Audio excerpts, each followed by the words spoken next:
और मेरे प्यारे बच्चों, कैसे हैं आप लोग? और घर पे पूरी मेहनत से पढ़ाई हो रही है। मुझे पूर्ण विश्वास है आप लोग बहुत अच्छे से पढ़ाई कर रहे होंगे। मैं रुपेश कुमार सिंह, आप सभी का हमारे जेएमडी क्लासेस में स्वागत है। आप हमारे channel JMD IAS and SSC classes को सब्सक्राइब करें और बेल आइकन दबाना तो बिल्कुल ना भूलें, ताकि रीजनिंग की जितनी भी वीडियो अपलोड हो इसकी सबसे पहले नोटिफिकेशन आपको मिले। आज जो हम टॉपिक पढ़ेंगे रीजनिंग के दिव्यस्ट टॉपिकों में से एक है, ठीक है। क्लासिफिकेशन, हमें यह समझना है क्लासिफिकेशन का मतलब क्या होता है। फर्स्ट ऑफ ऑल हम यह जानेंगे कि हम कैसे क्लासिफिकेशन को समझेंगे कि हमें कैसे इसमें डिफ्रेंशिएट करना है। क्लासिफिकेशन का मतलब होता है कि आपके पास 4 ऑप्शन दिया हुआ है, हमें उसको फाइंड आउट करना है जो 3 एक कैटेगरी में हो, एक अलग हो। यानी हम बोलते हैं find out the odd category given this. तो अगर हमारे 4 ऑप्शन दिए हुए तो 3 की कैरेक्टरिस्टिक या 3 का कैटेगरी एक तरीके से होगा, एक उससे अलग होगा, ठीक है। जैसे हम एलिफेंट, काऊ, बफेलो और मैन की बात कर दें, ठीक है।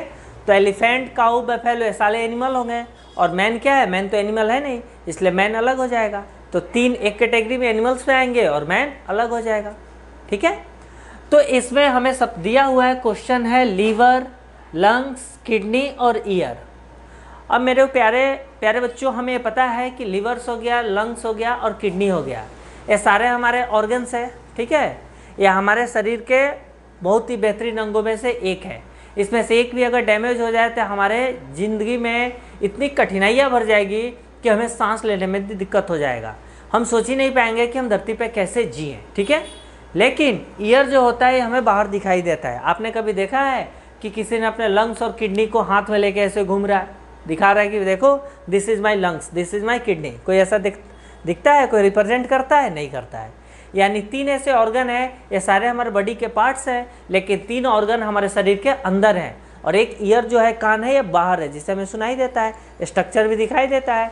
लेकिन किडनी, लंग्स हमारे अंदर कहीं पे दिखाई देता है? नहीं देता है। तो हमारे तीनों बॉडी के अंदर है, लीवर, लंग्स और किडनी, और ईयर क्या है? बाहर दिखाई देता है। यानी ऑड कौन सा हो गया? ईयर। अगला क्वेश्चन दिया हुआ है वायलेट, ब्लू, ग्रीन और वाइट।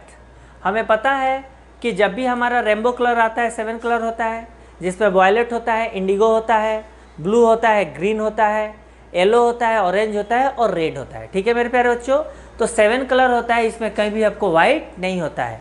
यानी इन द सेंस करने का मतलब होता है कि वायलेट भी प्रेजेंट है, ब्लू भी प्रेजेंट है, ग्रीन भी पहले प्रेजेंट है, लेकिन रेनबो कलर में जो 7 कलर होते हैं उसमें वाइट हमारा नहीं होता है। तो वाइट नहीं होता है तो हमारा कलर क्या, इसमें ऑड क्या हो गया? क्लासिफिकेशन क्या कर दिया? Option D. यानी ऑप्शन डी है, इन तीनों से अलग है। तो आप लोगों को पूरी अच्छी तरह समझ में आ गया होगा कि नहीं आया? हाँ या ना?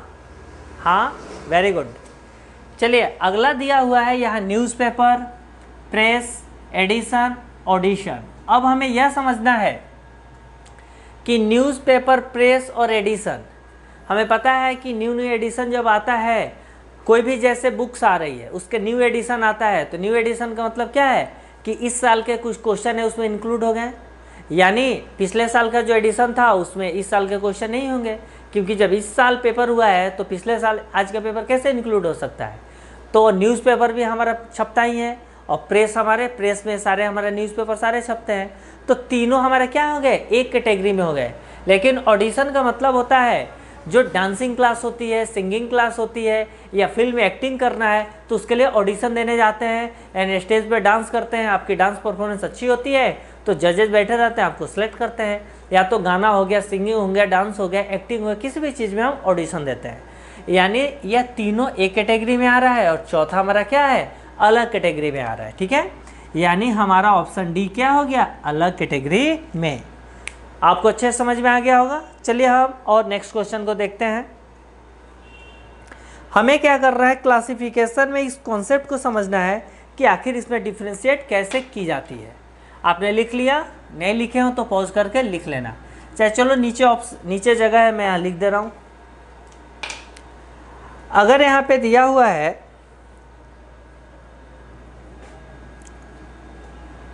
क्वेश्चन, यहाँ दिया हुआ है रूम,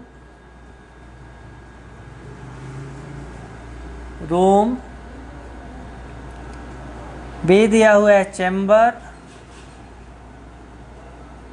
चैम्बर। ऑप्शन सी दिया हुआ है वरांदा,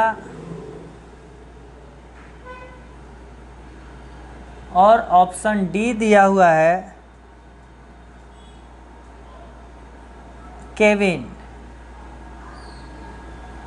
केबिन। अगला क्वेश्चन दिया हुआ है रिवर, बी दिया हुआ है कैनल, सी दिया हुआ है स्ट्रीम, और ऑप्शन डी दिया हुआ है पॉन्ड। ठीक है, अब ध्यान से देखिए, हमें यहां दिया हुआ है रूम, चैम्बर, बरामदा और केबिन। अब हमें समझना है कि रूम क्या होता है। रूम जिस हम घर में रहते हैं, हमारे घर होता है, हाउस होता है, उसके अंदर अलग अलग रूम होते हैं। केबिन का मतलब होता है पार्टिकुलर इस केबिन में बैठ के हम कंप्यूटर पे काम कर रहे हैं। आप जाते हो किसी ऑफिस में जाते हैं तो उसमें केबिन बना रहता है। ठीक है, उसके बाद हमारा दिया हुआ है चैम्बर। चैम्बर का मतलब होता है कि हमारे प्रिंसिपल का चैम्बर है, प्रिंसिपल का उसमें ऑफिस है, हम उससे मिलने जाते हैं। लेकिन वरांदा जो होता है वो पूरा खुला रहता है, ओपन रहता है। मैक्सिमम जो घर होते हैं उनके घर के बाहर जैसे सीढ़ी रहता है, सीढ़ी पे चलते हैं तो वहाँ स्पेस छोड़ा रहता है वरांदा, वहाँ पे आप चेयर लगा के बैठ सकते हैं, ऐसे भी खुला रहता है, बैठ सकते हैं। उसके बाद अंदर आते हैं तो फर्स्ट डोर होता है, अंदर आते हैं। इन द सेंस हो गया कि जब हम रूम की बात करेंगे, चैम्बर की बात करेंगे, केबिन की बात करेंगे, तो यह फिक्स एक रूम होता है, एक कमरा होता है, यानी चारों तरफ से घेर के बनाया जाता है। और बरामदा क्या होता है, ओपन होता है, खुला होता है। तो ये तीनों एक रूम की तरह है जो पैक है। तो तीनों कैटेगरी क्या हो गए, एक। लेकिन बरामदा हमारा खुला रहता है, इसलिए इसमें और कौन सा हो गया क्लासिफिकेशन, बरामदा। अगला हमें दिया हुआ है रिवर दिया हुआ है, कैनल दिया हुआ है, स्ट्रीम दिया हुआ, पॉन्ड दिया हुआ है। पॉन्ड आपको तालाब जो होता है उसका पानी बहता नहीं है, फिक्स क्राइटेरिया होती है। बहता हुआ पानी तालाब तो होता नहीं है। तालाब छोटे भी हो सकते हैं, बड़े भी हो सकते हैं, ठीक है, लेकिन वो एक जगह से दूसरे जगह पानी का फ्लो नहीं होता है। लेकिन स्ट्रीम धारा में भी फ्लो होता है, कैनल भी होता है और रिवर में तो होता ही है। यानी ये तीनों के जो वाटर क्या होते हैं वो फ्लो होते हैं, यानी धारा बहते हैं एक छोर से बहुत दूर तक, दूर दूर तक ये सारे पानी इसके बहते हुए जाते हैं। लेकिन पॉन्ड का पानी कहीं भी बहते हुए नहीं जाता है, वो एक जगह स्थिर होता है, फिक्स होता है तालाब की पानी। ठीक है, तो हमारे तीनों में डिफरेंस कौन सा हो गया, क्लासिफिकेशन ए पॉन्ड। तो मुझे पूर्ण विश्वास है आप सबको समझ में आ गया होगा। क्लासिफिकेशन आपको चंद 2 से 3 सेकंडों में समझ में आ जाएगा। कब, जब आप इसको अच्छे से प्रैक्टिस कीजिएगा, आप इसको कॉन्सेप्ट को समझिएगा कि आखिर किस किस बेसिस पे इसमें डिफरेंशिएट कर रहा है।